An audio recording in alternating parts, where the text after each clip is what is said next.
Good morning and welcome back to Questioning Scents with me, Matt. I hope you guys are well. All is fine here. I have finally recovered from my big night out over the weekend with my fellow fragrance reviewers. We all met up for some drinks and some chats and went to the wonderful Javoy in Mayfair for an afternoon's sampling and smelling and chatting perfume in the best place in London to experience perfume. So yeah, it was really good fun.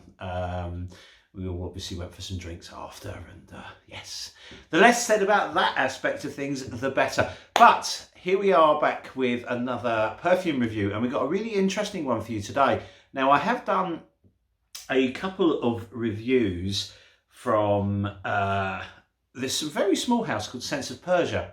Now, I think Persian Assassin's probably my favourite from the house, and I've reviewed a couple of others as well, I think.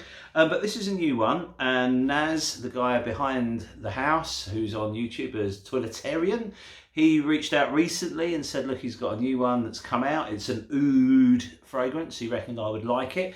And would I like to try it? So I said, of course, please. So he sent me a bottle. Now, these bottles that come from Scents of Persia are 15 mils. Okay, so they are quite small, perfectly functional. They come in a little green bag like this, and on there it will say King of Kings, 15 mil pure perfume extract. So there you have it. So this is an oud based fragrance, and you know, when you're talking about oud oils, obviously they're very expensive. It's, you know, one of the most expensive materials, if not the most expensive material in perfumery. And as such, you know, if you're into oud and you're looking at oud oils or indeed oud perfumes, if they're using real oud, then it's obviously going to be expensive. So when this comes in at £30 for 15 mils, you've got to start taking notice of it, because it's a fantastic price. So what we'll do is we'll have a little look at the notes. I'll put some more on skin so you can see how it goes. I'm wearing it at the moment, and then, you know, I'll spray a little bit more. We'll talk about the notes, what I think of the perfume, who it's suitable for, and whether it's a good one or not. Well, I know it's a good one. You know it's a good one, hence I'm reviewing it, so we don't need to go through that.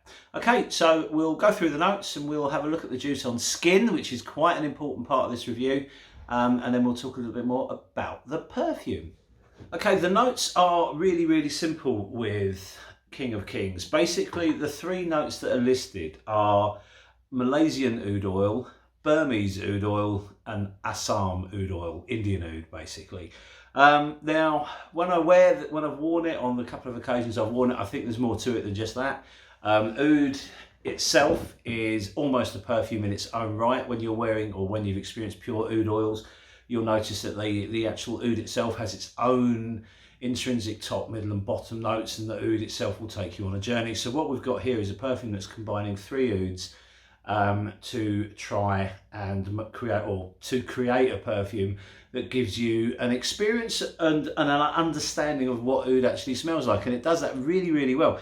Because of the cost, you know, this makes it a really important perfume for me, purely because, you know, to experience this kind of performance and this kind of perfume via sort of some of the more niche or independent or artisan oud houses, you're spending an absolute fortune. You're talking hundreds and hundreds of pounds for like 1 gram, 2 grams of oud. And because it is so precious, it is so expensive. So what we have here is almost like, I wouldn't say a beginner's oud, but it would be a perfect perfume for those of you that are looking to experience what natural oud smells like.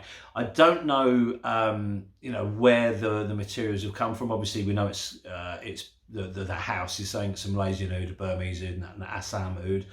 I don't know any more about the provenance of the oud other than what the house has told me. So I don't know, you know, where it's been distilled, if it's been distilled in the woods, in the jungle somewhere, or if he's bought oud oils, you know, from other manufacturers or whatever. I have no idea, and I don't really want to get into that because it's such a complex and interesting world.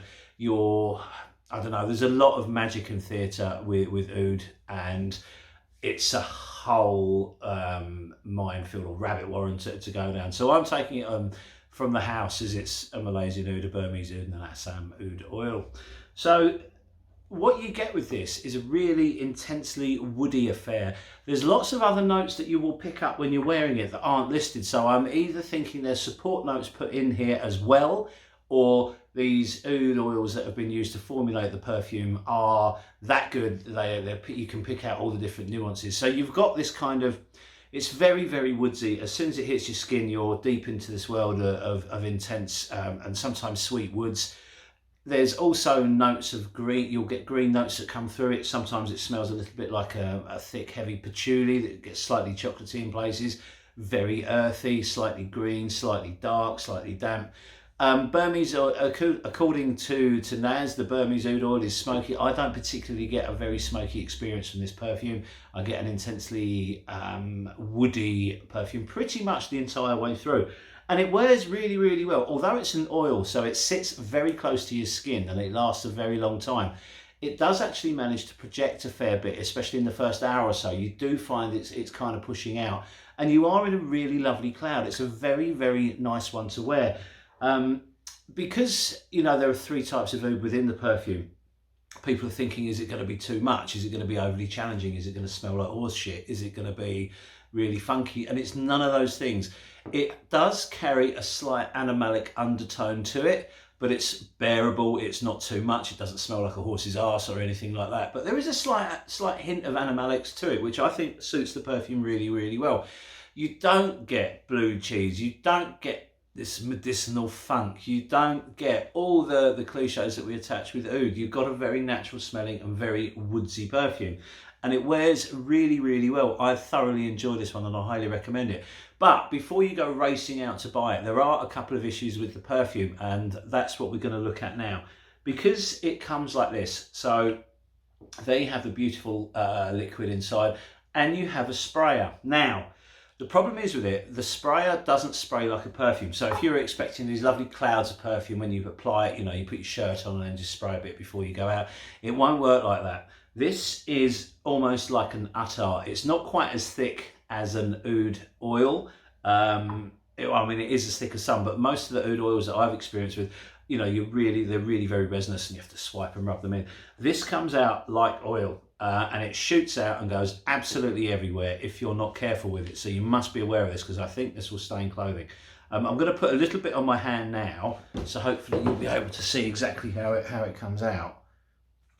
So as you can see, it's charging across my skin. You've got to catch it quite quickly and rub it into the applied areas. So if you're applying it to your chest and neck, you're better off spraying it on your hand and then rubbing it into your skin that way and letting it dry before you get dressed, because I think if this gets on clothing, it will definitely stain it. I'm not 100% sure, but I think it probably will. But straight away, you've got this oud that hits your skin and it smells lovely. There's almost like a menthol undertone to it, which is really rather nice. And it just lifts everything. So although it's intense and woody and it does smell very, very oudy, you have this menthol undertone that kind of lifts stuff up. And then it starts to really, really remind me a lot of an oudy patchouli style affair, but it's good. It wears really well, it lasts a long time, and I think it's really rather good value. As I say, be aware that it doesn't behave like a classic perfume. So in closing, £30 for 50ml, I think this is an absolute bargain and I thoroughly recommend it. Especially, as I said earlier, if you're looking to discover oud, but you don't want to spend big money to get a real oud experience, this is going to be right up your street. If, however, you are well entrenched in the oud world and you have a large collection of oils, this may be of interest to you, but it might not be as intense as an experience as you're looking for.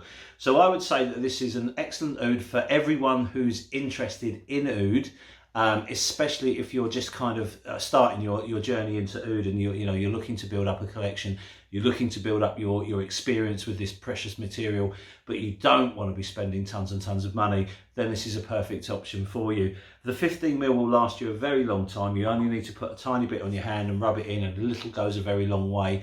And it will just, just build you up into this nice world. Because it's so wearable, it's non-offensive. So it's one that you could probably, if you're a bit more daring, you could probably wear this to work. I've worn it to work, certainly, so no issues there. It's not, it's got none of the negative connotations or stereotypes that you associate with oud are in this. So it is very, very wearable, and because of that, you can wear it for social situations, you could wear it to work, you could wear it out for dinner and stuff like that. It's not overpowering and it's not overbearing. It's just this sort of kind of interesting and exotic smell, and that's what you get around you, just this sort of interesting and exotic aura. So a really good one. I think What they've done with this is superb. I think it's a really, really well blended perfume, and I think it's one that's going to appeal to a lot of people if they have an interest in it. Now, in terms of getting your hands on it, that's a little bit more tricky. These are only available on eBay, so I'm not sure if they even ship to the States or anywhere like that. But if you're in the UK, have a look for let's see if we look. So if you have a look for Scents of Persia on eBay, you will find it. And there's quite a few there. As I say, I think the other one was Persian Assassin. That's the one I really, really enjoyed as well. They're not that similar. They both kind of do this dark oody patchouli thing, but this one is much more about a representation of oud.